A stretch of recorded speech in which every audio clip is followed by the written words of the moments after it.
Welcome to ITSP Magazine Podcasts, a modern, innovative multimedia platform broadcasting ideas and connecting minds. You are about to listen to a new short story from Sotto, Stelle podcast. We invite families and friends of all ages to gather under the Tuscan night sky, ready to be carried away by magical short stories suitable for children and the young at heart. Here begins a wonderful adventure, a gift for all dreamers in search of enchantment, wonder, and wisdom. From the original Italian, here we present the English version. Now, let's all be quiet. The story is about to begin.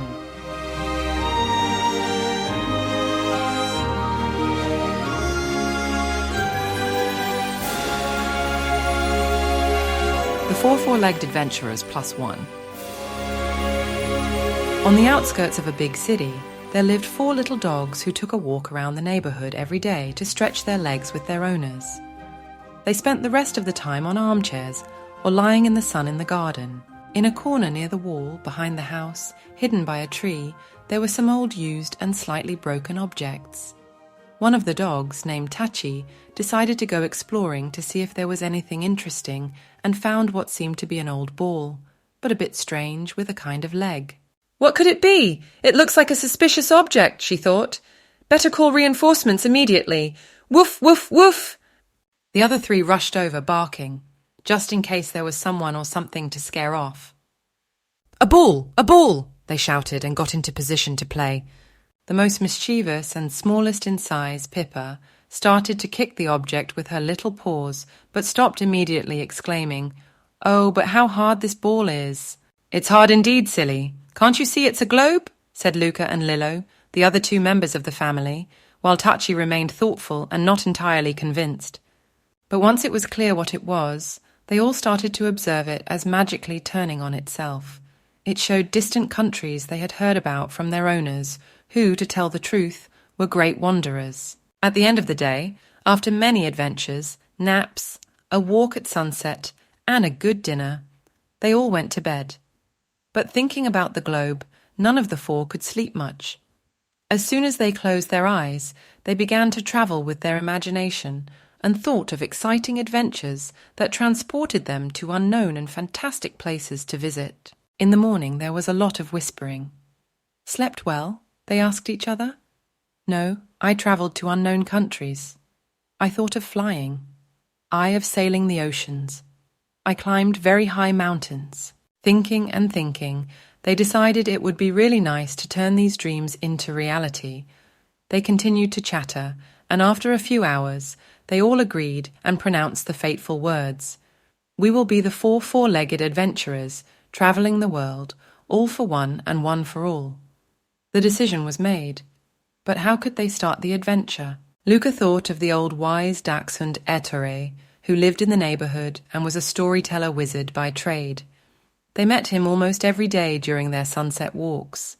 Ettore, sitting in front of his house, would narrate with sparkling eyes stories of fantastic travels to a group of puppies with their owners, all intent on listening. Once they heard him tell about Paris and its majestic Eiffel Tower, rising into the sky above the clouds, the imposing monuments, the huge gardens to visit, and then, attention, attention, croissants with butter and jam for breakfast, baguettes filled with all sorts of things for lunch, and succulent and tasty bones for dinner. "Here's who could help us. Ettore the wizard dachshund," they exclaimed with joy. Immediately, sneaking out of their garden, they passed through a small gap in the fence and headed towards Ettore's house. They arrived at 5 o'clock sharp, and Ettore invited them in for tea with cookies.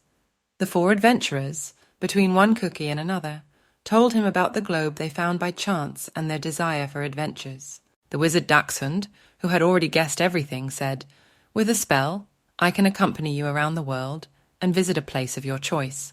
The fantastic 4 four-legged adventurers shouted in unison, "Let's go to Paris!" "With pleasure," replied Ettore.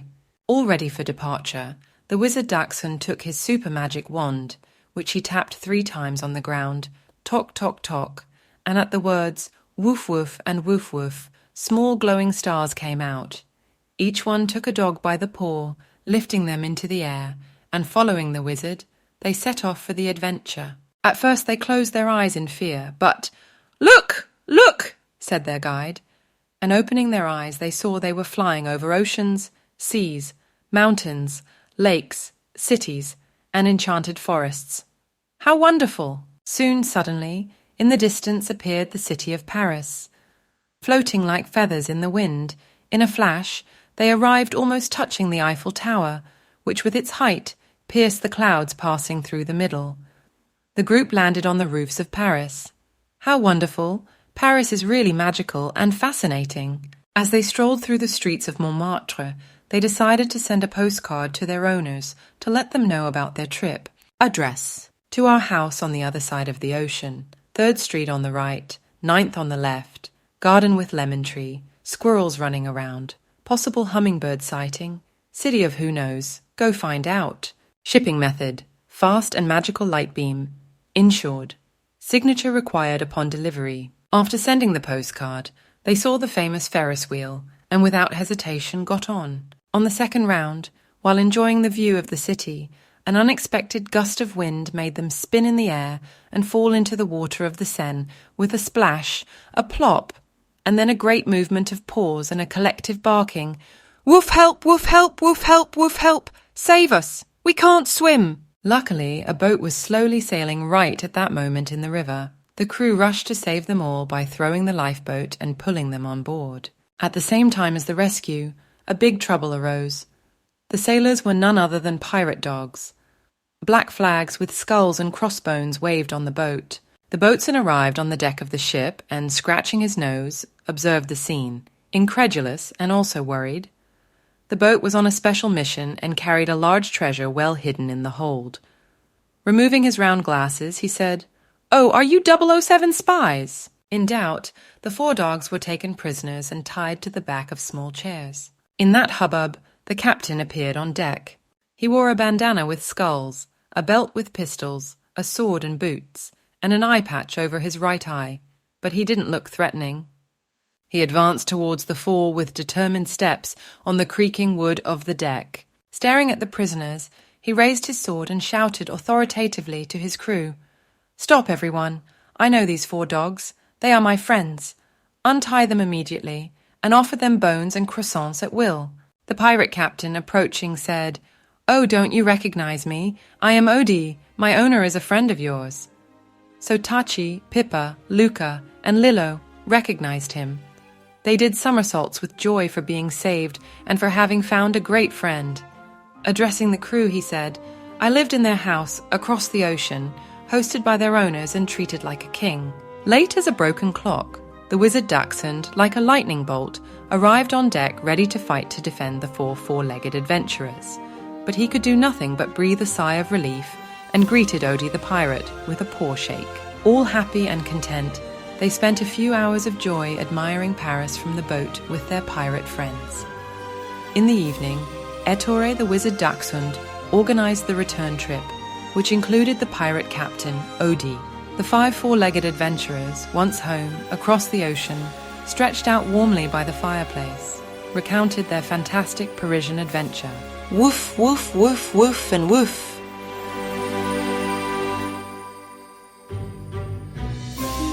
We hope you enjoyed this episode of the Storie Sotto le Stelle podcast. If you like this story, add this show to your favorite podcast player and share Storie Sotto le Stelle podcast with your friends, family, and colleagues.